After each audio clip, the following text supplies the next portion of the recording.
Breaking news చూస్తున్నాం. Iran యుద్ధం మధ్య భారత్కు ఊరటనిచ్చే సమాచారం అందింది. హార్ముజ్ జలసంధి వద్ద ఉద్రిక్తతలు కొనసాగుతున్నప్పటికీ భారత ఇంధన నౌకలు స్వదేశానికి చేరుకుంటున్నాయి. తాజాగా నందాదేవి అనే మరో భారీ ఎల్పీజీ షిప్మెంట్ గుజరాత్లోని వాడినార్ ఓడరేవుకు సురక్షితంగా చేరుకుంది. సుమారుగా 47,000 మెట్రిక్ టన్నుల వంట గ్యాస్తో ఈ నౌక చేరుకుంది. గడిచిన 24 గంటల్లో భారత్కు చేరుకున్న రెండో భారీ గ్యాస్ నౌక ఇది.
తెలంగాణ శాసనసభ వేదికగా అధికార ప్రతిపక్షాల మధ్య మాటల యుద్ధం తారాస్థాయికి చేరింది. గవర్నర్ ప్రసంగానికి ధన్యవాదాలు తెలిపే తీర్మానంపై జరిగిన చర్చలో ఇటు ప్రభుత్వం అటు ప్రతిపక్షం ఒకరిపై ఒకరు విమర్శనాస్త్రాలు సంధించుకున్నారు. అసలు ఈ ప్రభుత్వానికి ఎందుకు ధన్యవాదాలు చెప్పాలి అంటూ బీఆర్ఎస్ ఎమ్మెల్యే కేటీఆర్ ప్రశ్నించగా, ప్రజలకు ఇచ్చిన హామీలు నెరవేరుస్తున్నందుకు ధన్యవాదాలు చెప్పాల్సిందే అంటూ మంత్రులు ధీటైన కౌంటర్ ఇచ్చారు. అప్పుల కుప్పగా మారిన రాష్ట్రాన్ని దారిలో పెడుతున్నామని డిప్యూటీ సీఎం భట్టి విక్రమార్క గర్జించారు.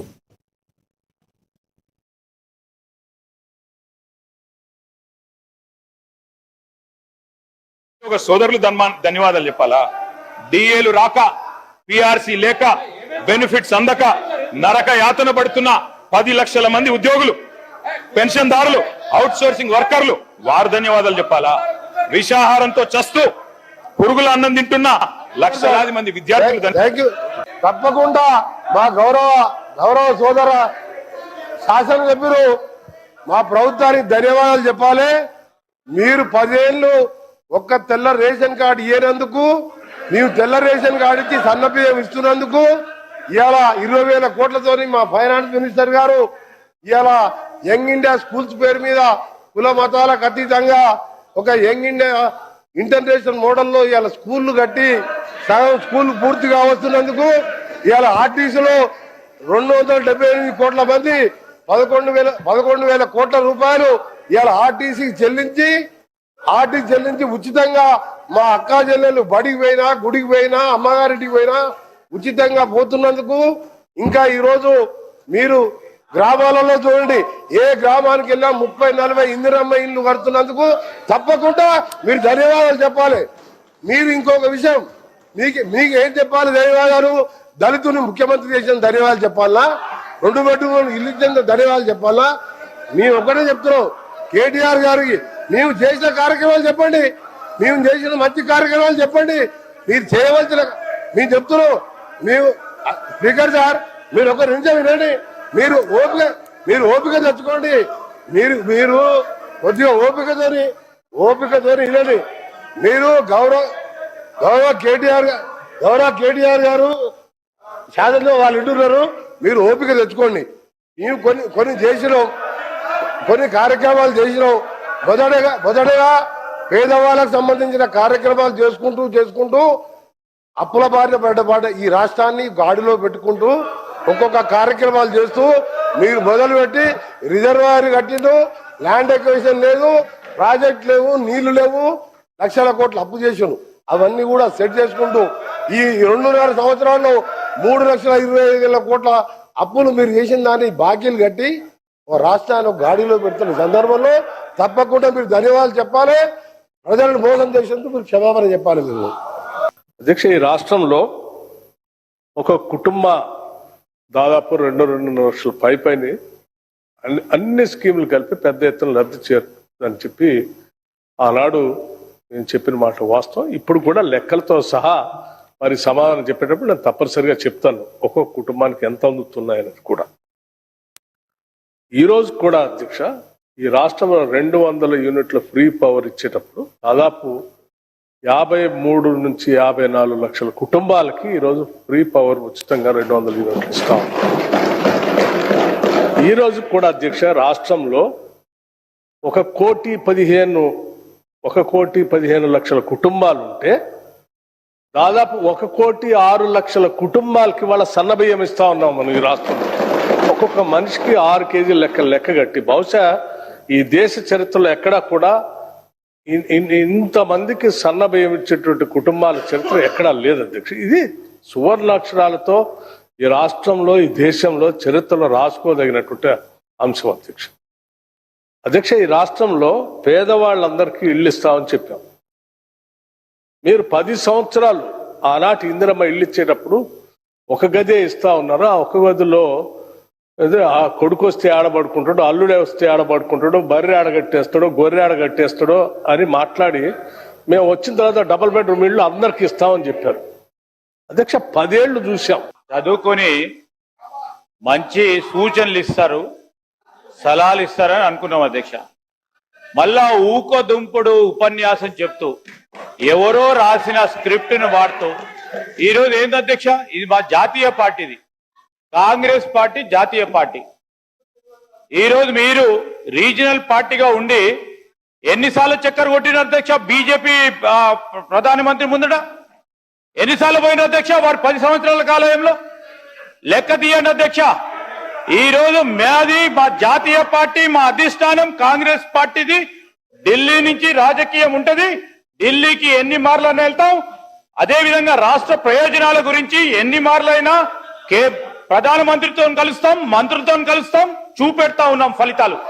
మీలాగా పోయి ప్రభుత్వాన్ని కాపాడుకునే ప్రయత్నం చేయలే. ఈ రోజు కూడా చెప్తా ఉన్నాం అధ్యక్ష, ఈ రోజు వారు చెప్తా ఉన్నారు ఎన్ని మార్లు పోతారని. ఎవరు రాష్ట్ర ప్రయోజనాల గురించి పోద్దా అధ్యక్ష? రాష్ట్ర ప్రయోజనాల గురించి పోద్దంటారా చెప్పండి అధ్యక్ష. ఇక్కడే ఉన్నామంటారు అధ్యక్ష. జిద్దు రాజకీయం రాష్ట్రంలో బిస్కెట్లు, చాక్లెట్ల గంజాయి, కొకైన్ దొరుకుతుందని 10 ఏళ్లు తెలంగాణను పరిపాలించిన బీఆర్ఎస్ ఈ పాపానికి కారణం కాదా అని టీపీసీసీ చీఫ్ మహేష్ కుమార్ గౌడ్ ప్రశ్నించారు. కొందరు నాయకులు డ్రగ్స్ వ్యాపారం చేశారని ఇంతకన్నా సిగ్గుచేటు ఉందా అని ఆయన నిలదీశారు. ఇవాళ శాసన మండలిలో మాట్లాడిన ఆయన డ్రగ్ టెస్టుకు సీఎం రేవంత్ రెడ్డి సిద్ధమని, ప్రతిపక్ష నాయకులు కేసీఆర్, కేటీఆర్ కూడా ముందుకు రావాలని ఛాలెంజ్ విసిరారు. టెస్టులకు బీఆర్ఎస్ అంగీకరిస్తే రేపే ముహూర్తమని, మీరు ముందుకు వస్తే నేను ముఖ్యమంత్రిని ఒప్పిస్తానని మహేష్ కుమార్ గౌడ్ అన్నారు. ప్రజాప్రతినిధులందరూ డ్రగ్స్ టెస్ట్ చేయించుకుని ఈ సమాజానికి మంచి సందేశం ఇవ్వాల్సిన అవసరం ఉందని ఆయన హితవు పలికారు. ప్రజలకి మెసేజ్ ఇవ్వాలా? మనం ప్రజలకి మనల్ని చూసుకుంటారు. వేల ప్రజలు వాళ్ళు చూస్తా ఉన్నారు. ఏమైంది రాష్ట్రం? 10 ఏళ్ళు డ్రగ్స్ మయమైంది రాష్ట్రం. ఈ రాష్ట్రం డ్రగ్స్ మయమైంది, అంధకారం అయిపోయింది రాష్ట్రం. విచ్చలవిడిగా జరిగింది. దాన్ని 2 ఏళ్లుగా అధ్యక్ష అతి క్లిష్టమైనటువంటి నిర్ణయాలు తీసుకొని 2 ఏళ్లుగా డ్రగ్స్ ని కంట్రోల్ చేస్తా ఉన్నది మా ప్రభుత్వం. ముఖ్యమంత్రి రేవంత్ రెడ్డి గారు నిర్దిష్టంగా దీన్ని సూచనలు ఇస్తూ ఒక టీంని ఏర్పాటు చేసి డ్రగ్స్ ని కంట్రోల్ చేసే ప్రయత్నం చేస్తా ఉన్నాం అధ్యక్ష. ఈగల్ టీం పెట్టి ఇలాంటి తరుణంలో ఫామ్ హౌస్లో పట్టుబట్టారు అధ్యక్ష. ఏం జవాబు చెప్తారండి మీరు? మీ నాయకులు కాదా? ఫామ్ హౌస్లో పట్టుబడదు మీ నాయకులు కాదా? ఏం జవాబు చెప్తారు అధ్యక్ష? ఇప్పటికైనా వాస్తవాలు తెలుసుకొని తప్పు చేసిన వారు మీ వారా మా వారా కాదు. చట్టం అందరికి సమానమే. చట్టరీత్యా చర్యలు తీసుకోవాలా, ముందుకు రావాలా. వైట్ పేపర్ ఇవ్వాల్సిన అవసరం ఉంది అధ్యక్ష. మనం అందరం ఇవ్వాలా. ప్రజలు చిన్నపిల్లలు చూస్తూ ఉన్నారు అధ్యక్ష. ప్రజాప్రతినిధులు ఇలాంటి కార్యక్రమాలకు పాల్పడితే ఏం మెసేజ్ ఇస్తున్నాం అధ్యక్ష మనం? అందుకే మా ప్రభుత్వం దీని మీద కట్టుబడి ఉంది అధ్యక్ష. నిర్దిష్టంగా వ్యక్తులు ఎంత పెద్దవారైనా వదిలేదు లేదు అధ్యక్ష. భువనగిరి ఎంపీ చామల కిరణ్ కుమార్ రెడ్డితో పాటు మరో 7 కాంగ్రెస్ ఎంపీల సస్పెన్షన్ను లోక్సభ స్పీకర్ ఎత్తేశారు. ఈ సందర్భంగా వారు పార్లమెంటు ఆవరణలో గాంధీ విగ్రహానికి నివాళులు అర్పించారు. ప్రజలు ఎన్నో ఆశలతో తమను ఎన్నుకున్నారని, సభలో ప్రజా సమస్యలపై చర్చకు స్పీకర్ అవకాశం ఇవ్వాలని చామల కోరారు. ముఖ్యంగా ఎల్పీజీ ధరలు, అమెరికా టారిఫ్స్ వంటి అంశాలపై చర్చ జరగాలని ఆయన విజ్ఞప్తి చేశారు. సస్పెన్షన్ రివోక్ చేసేటప్పుడు రానున్న రోజులలో ప్లే కార్డులు కానీ వెల్స్ లో కానీ రావద్దు, హౌస్ ని డిస్ట్రక్ట్ చేయొద్దు అని చెప్పి అందరు కూడా నాయకులు మాట్లాడారు. డెఫినెట్ గా మేము కూడా పార్లమెంట్ లో ఎట్టి పరిస్థితిలో డిస్ట్రక్ట్ చేయాలనుకోవట్లేదు. మమ్మల్ని ఎంతో మంది ప్రజలు గెలిపించి ఈ స్థాయికి తీసుకొచ్చి ఇక్కడ మమ్మల్ని ఒక నాయకుడిగా నిలబెట్టినటువంటి పరిస్థితి, వాళ్ళ సమస్యల మీద మాట్లాడాలని. మేము సమస్యల మీద మాట్లాడేటప్పుడు స్పీకర్ గారు ఒకటి ఈ రోజు లక్ష్మణ్ రేఖ గీసి రెండు ప్రతిపక్షాలు కానీ రూలింగ్ పార్టీ కానీ ఈ సభ మర్యాదలు పాటించాలని చెప్పి డెఫినెట్ గా సభ మర్యాదలు పాటించడానికి మేము ముందుకు వస్తాం. స్పీకర్ గారు చెప్పింది అన్ని కూడా మేము సక్రమంగా నిర్వహిస్తాం. కానీ స్పీకర్ గారు ఒక అర్థం చేసుకోవాలి, ప్రతిసారి ఇది ఎల్పీజీ కానీ గతంలో ఉన్నటువంటి యుఎస్ టారిఫ్స్ మీద కానీ చర్చ చేయమని అపోజిషన్ పార్టీ లీడర్లు అడిగినప్పుడు చర్చకు తావు లేకుండా చేస్తుంది. కాబట్టి స్పీకర్ గారు నిష్పక్షపాతంగా చర్చలకు, ప్రజా సమస్యలపై చర్చలు తీసుకురావాలి. చర్చలు జరిగేటప్పుడు రాహుల్ గాంధీ గారు కానీ ఏ అపోజిషన్ లీడర్ అయినా మాట్లాడేటప్పుడు వీలైనంత వరకు వారిని మాట్లాడేటప్పుడు కొంతమంది బీజేపీ సభ్యులు డిస్ట్రాక్ట్ చేయడానికి ప్రయత్నం చేస్తున్నారు. ఆ డిస్ట్రాక్ట్ చేసే సమయంలో స్పీకర్ గారు డెఫినెట్ గా అటువంటి పరిస్థితి రాకుండా చేయాలని కోరుకుంటున్నాం. ఎందుకంటే మాకేమి ధర్నాలు చేయాలనో ప్లే కార్డులు ప్రదర్శించాలన్న ఉత్సాహం లేదు. మాకేంటంటే అందరినీ కలుపుకొని పోవాలి, అన్ని సమస్యలు పరిష్కారం చేయాలి, హౌస్ కూడా బ్రహ్మాండంగా నడవాలన్న ఆలోచనతో ముందుకు పోతున్నాం తప్ప మేము హౌస్ డిస్ట్రాక్ట్. ఈ రోజు మేము అందరం కూడా గాంధీ గారి విగ్రహం దగ్గరికి అందరం సభ్యులం వచ్చినాం. సస్పెన్షన్ ఎత్తిన తర్వాత ఇప్పుడే పార్లమెంట్ లోకి మాణిక్ ఠాగూర్ గారు అందరం కూడా కలిసిపోతున్నాం. రానున్న రోజులలో ప్రజా సమస్యల మీద పోరాటం చేస్తాం. గాంధీ గారి దగ్గర కూడా ఎందుకు వచ్చినామంటే ఆయన ప్రజాస్వామ్యాన్ని కాపాడే దిశగా మాకు ధైర్యం ఇవ్వాలని కోరుకుంటున్నాం. సస్పెన్షన్ రివోక్ చేసేటప్పుడు రానున్న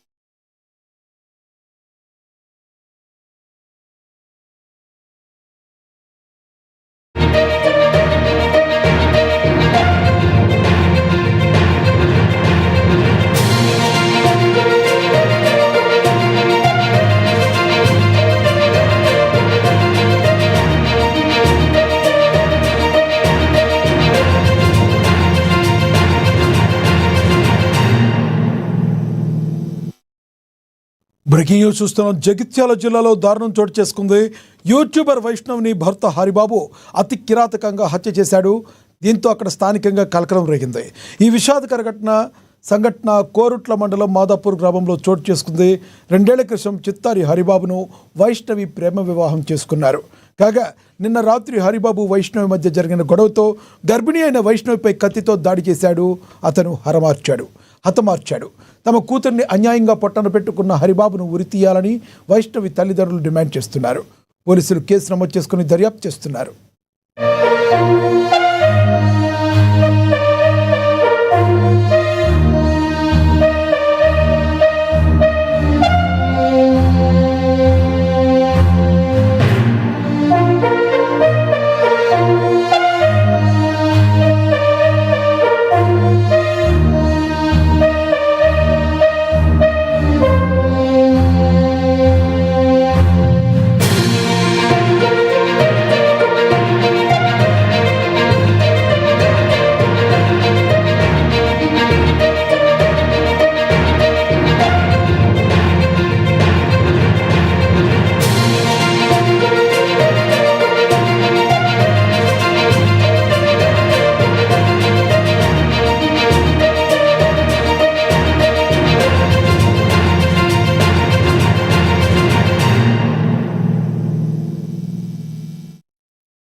లేచేసరికి ఏంటంటే మాకు అక్కడ సౌండ్ బాగా నత్తున్నాయి. ఏమని చెప్పని మీ ఊరికి వచ్చేసరికి ఇట్లా మీ చెల్లెని చంపిండు, చంపి పారిపోయాడు అని చెప్పని అన్నారు.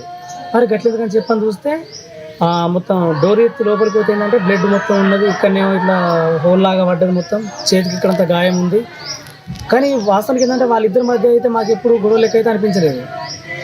వాళ్ళు పెళ్లి ముందుగా ప్రేమించుకున్నారు, తర్వాత పెళ్లి చేసుకున్నారు. కానీ ఒకటి ఏంటంటే వాళ్ళ ఇంటి వాళ్ళకి ఇష్టం లేదు, ఏది మన పిల్లగాని ఇంటి నుండి వాళ్ళకైతే ఇష్టం లేదు.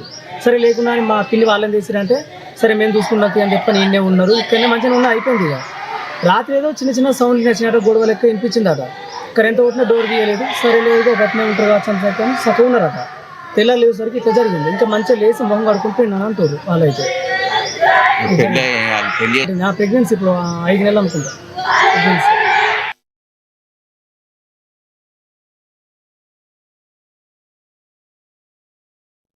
ప్రకాశం జిల్లా మార్కాపురంలో మున్సిపల్ పాలకవర్గ 5 ఏళ్ల ప్రస్థానం ముగిసింది. ఈ సందర్భంగా మున్సిపల్ చైర్మన్ బాలమురళీకృష్ణ ఆధ్వర్యంలో కౌన్సిలర్లకు ఘనంగా సన్మాన సభ నిర్వహించారు. మున్సిపల్ కార్యాలయంలో జరిగిన ఈ సమావేశంలో వైసీపీ కౌన్సిలర్లను శాలువాలు పూలమాలలతో చైర్మన్ సత్కరించారు. పట్టణ అభివృద్ధిలో కౌన్సిలర్లు అందించిన సహకారం మరువలేనిదని ఆయన కొనియాడారు. తనకు చైర్మన్గా అవకాశం కల్పించిన మాజీ ముఖ్యమంత్రి వైఎస్ జగన్మోహన్ రెడ్డికి ఈ సందర్భంగా ఆయన ప్రత్యేక ధన్యవాదాలు తెలిపారు. అనంతరం మాజీ ఎమ్మెల్యే కేపీ కొండారెడ్డిని కూడా చైర్మన్, కౌన్సిలర్లు ఘనంగా సన్మానించారు.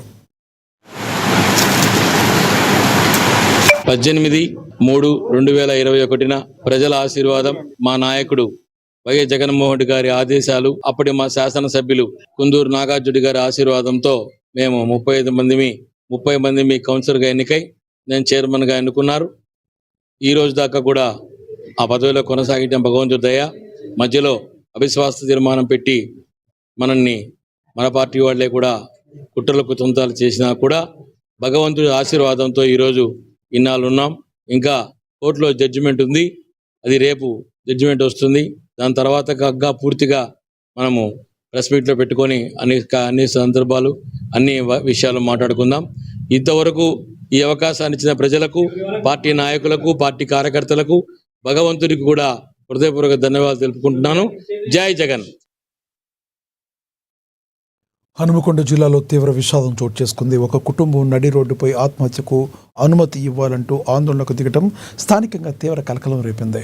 హనుమకొండ అంబేద్కర్ సర్కిల్ వద్ద చేతిలో మందుబాటులో పట్టుకుని భార్య పిల్లలతో కలిసి ఒక వ్యక్తి నిరసన చేపట్టారు. మార్టిగేజ్ లోన్ ఇప్పిస్తామని నమ్మించి తన భార్య పేరిట ఉన్న ఇంటిని రిజిస్ట్రేషన్ చేయించుకుని మోసం చేశాడని బాధితుడు తీవ్ర ఆవేదన వ్యక్తం చేశాడు. నిలువ నీడ లేకుండా చేసిన వ్యక్తులు, వారికి సహకరించిన బ్యాంక్ అధికారులపై చర్యలు తీసుకోవాలని అతను డిమాండ్ చేస్తున్నాడు.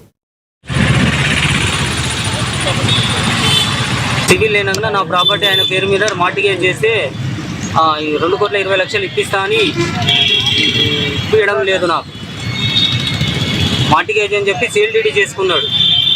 లక్ష్మీనారాయణ గుండా రఘురామ్. ఆయన ఉండేది ఎక్కడ? ఆయన కూరగాయల వరంగల్ ఓజీ అదేదో ఓసిటీ కాలనీ. ఆయన ఓసిటీ కాలనీ రఘురామ్. మాకు న్యాయం చేయండి. రఘురామ్ దగ్గర నుండి. వాళ్ళ షాప్ ఎక్కడ? వరంగల్ ఎక్కడ? ధర్మారం. ఏమంటాను ఇప్పుడు వెళ్ళి అడిగితే ఏమంటాను? ఏం లేదు, ఇప్పుడు న్యూస్ ఏం చేయకుండా దుకాణం ముంగట అని మాట్లాడుతాడు. ప్రాపర్టీ ఎంత మొత్తం? ఏం చేయలేదు. ప్రాపర్టీ ఎంత మొత్తం? 3.5 కోట్లు. ఎన్ని గజాలు మొత్తం? 420 గజాలు. సివిల్ లేనందుకు నాగర్ కర్నూలు మెడికల్ కాలేజీలో అవుట్సోర్సింగ్ ఉద్యోగాల నియామకం ఇప్పుడు వివాదాస్పదంగా మారింది. నోటిఫికేషన్ లేకుండా పారదర్శకతకు పాతరేసి అధికార పార్టీ అండతో అంగట్లో ఉద్యోగాలను పెడుతున్నారనే తీవ్ర ఆరోపణలు వెల్లువెత్తుతున్నాయి. అర్హత ఉన్న నిరుద్యోగులను కాదని లక్షల్లో డబ్బులు డిమాండ్ చేస్తున్నారనే వార్తలు జిల్లా వ్యాప్తంగా కలకలం రేపుతున్నాయి. బార్బర్, ప్లంబర్, ల్యాబ్ అసిస్టెంట్ వంటి 103 పోస్టుల భర్తీలో భారీగా చేతులు మారినట్లుగా సమాచారం. ఒక్కో పోస్టుకు 50,000 నుండి ₹1,00,000 వరకు ఏజెన్సీ వసూలు చేస్తుందని నిరుద్యోగులు తీవ్ర ఆవేదన వ్యక్తం చేస్తున్నారు. ఈ వ్యవహారంపై జిల్లా కలెక్టర్ సీరియస్ అయ్యారు. అవుట్సోర్సింగ్ ఏజెన్సీ నిర్వహణపై తక్షణమే విచారణ జరపాలని అధికారులను ఆదేశించారు.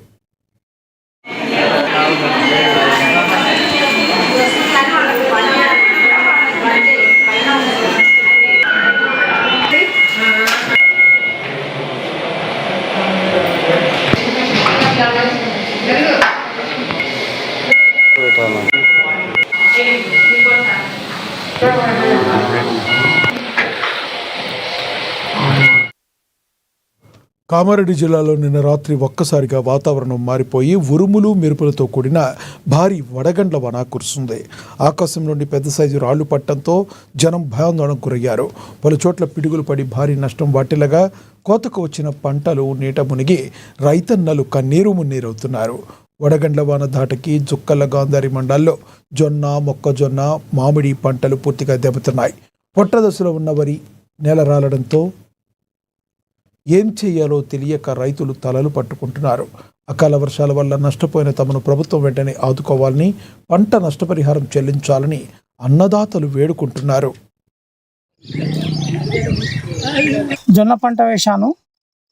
కానీ రాత్రి 8 గంటల ప్రాంతంలో అకాల వర్షం పడుట వలన అడ్డం పడుట కానీ, కోసిన జొన్నలకు నీళ్ళు నిండడం కానీ ఇట్లాంటివి జరిగి చాలా నష్టపోయాము.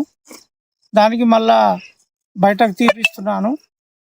దీనికోసం మేము బాగా నష్టపోయినందుకు ప్రభుత్వం వెంటనే స్పందించి ఎవరెవరైతే రైతులు నష్టపోయారో వారికి తొందరగా ప్రభుత్వం ద్వారా నష్టపరిహారం చెల్లించాలని నేను ప్రభుత్వంని కోరుకుంటున్నాను. మరియు మార్కెట్ ద్వారా ఎవరైతే జొన్నలు పండించారో వాళ్ళకు తొందరగా కొనుగోలు చేసి రైతులకు న్యాయం చేయాలని నేను కోరుకుంటున్నాను.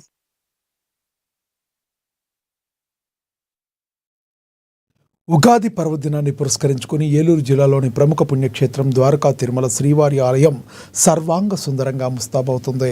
నూతన తెలుగు సంవత్సరాది వేడుకల కోసం అధికారులు అన్ని ఏర్పాట్లు పూర్తి చేశారు.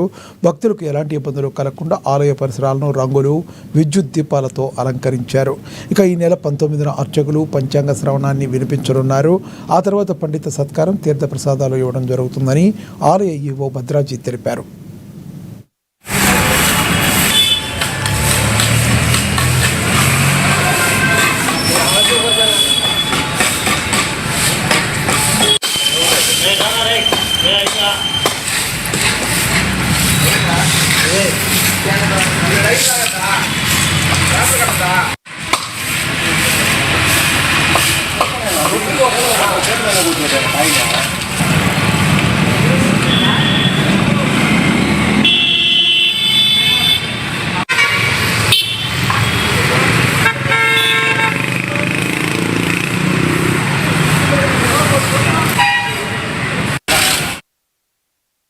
హైదరాబాద్ శివారు మైలార్దేవపల్లి కల్తీ స్వీట్ల తయారీ కేంద్రాలపై పోలీసులు ఉక్కుపాదం మోపారు. ప్రజల ప్రాణాలతో చెలగాటమాడుతూ అపరిశుభ్ర వాతావరణంలో ప్రమాదకర రసాయనాలతో స్వీట్లు తయారు చేస్తున్న ముఠా గుట్టు రట్టు చేశారు. లక్కీ ఫుడ్స్, జీ ఫుడ్స్ కంపెనీలపై దాడులు చేసి భారీగా కల్తీ నిల్వలను సీజ్ చేశారు.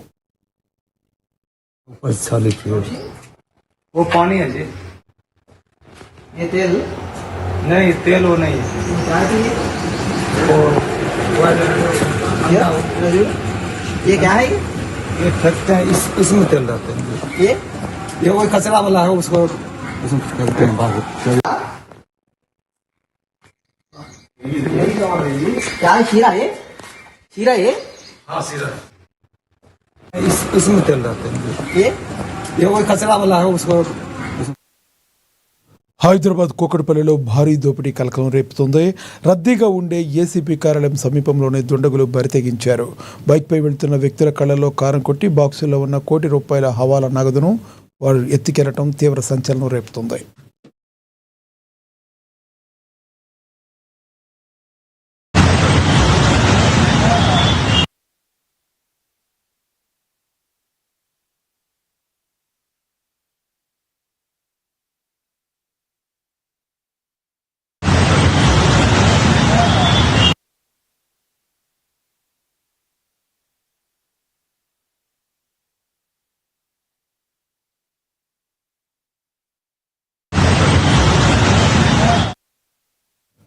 ఎల్బీనగర్ పరిధిలోని హుక్కా సెంటర్పై పోలీసులు దాడులు చేపట్టారు. నిబంధనలకు విరుద్ధంగా నడుపుతున్న వైట్ కప్ కేఫ్ హుక్కా బార్పై మెరుపు దాడి చేశారు. పోలీసులు భారీగా సామాగ్రిని స్వాధీనం చేసుకున్నారు. అలాగే పరిసర ప్రాంతాలకు చెందిన 38 మంది యువకులు అరెస్టు చేశారు. యువతను తప్పుదోవ పట్టిస్తున్న ఇలాంటి కేంద్రాలపై కఠిన చర్యలు తీసుకుంటామని హెచ్చరించారు. సెల్ ఫోన్లు, హుక్కా పార్ట్స్, హుక్కా ఫ్లేవర్సు, వాటితో పాటు ఒక 38 మంది కస్టమర్సు, ఒక 4 సప్లయర్స్ కూడా ఈరోజు పట్టుకోవడం జరిగింది. వీళ్ళంతా కూడా వివిధ ప్రాంతాల నుంచి కొత్తపేట, సరూర్ నగర్, హయత్ నగర్, ఫలక్నుమా, ఉప్పల్ వేరు ప్రాంతాల నుంచి వచ్చి ఇక్కడ ఈ హుక్కా సేవిస్తున్నారు. 800 నుంచి 1200 రూపాయల వరకు ఒక్కొక్కరికి వసూలు చేస్తున్నట్టు తెలిసింది. ఇది మోహన్, సాగర్ అనే ఇద్దరు కూడా దీన్ని జాయింట్గా నడిపిస్తున్నట్టు తెలిసింది. దీని మీద ఖచ్చితంగా లోతుగా విచారణ చేసి వాళ్ళు మేము వచ్చే టయానికి వాళ్ళు లేరు, వాటిలో వీళ్ళందరినీ కూడా కస్టడీలోకి తీసుకోవడం జరుగుతుంది. వాళ్ళని కూడా ఎక్కడున్నా సరే వాళ్ళని కూడా ఖచ్చితంగా వెంటనే కస్టడీ తీసుకుంటాం, వీళ్ళ మీద కఠిన చర్యలు తీసుకుంటాం. ఎందుకంటే ముఖ్యంగా ఇక్కడ చూస్తే అంతా విద్యార్థులు, యువత ఎక్కువ మంది ఉన్నారు. ఎందుకంటే ఇలాంటి అసాంఘిక కార్యక్రమాలని ప్రోత్సహించడమే కాకుండా యువతని నిర్వీర్యం చేసే విధంగా ఎవరైతే ఈ మేనేజ్మెంట్స్ వాళ్ళు నిర్వహిస్తున్నారో అది తప్పుడు పద్ధతి, అది తప్పుడు విధానం, అది ఎట్టి పరిస్థితుల్లో కూడా సహించం. ఇలాంటి చర్యల్ని ఎల్బీ నగర్ పరిధిలో, ఎల్బీ నగర్ సబ్ డివిజన్ పరిధిలో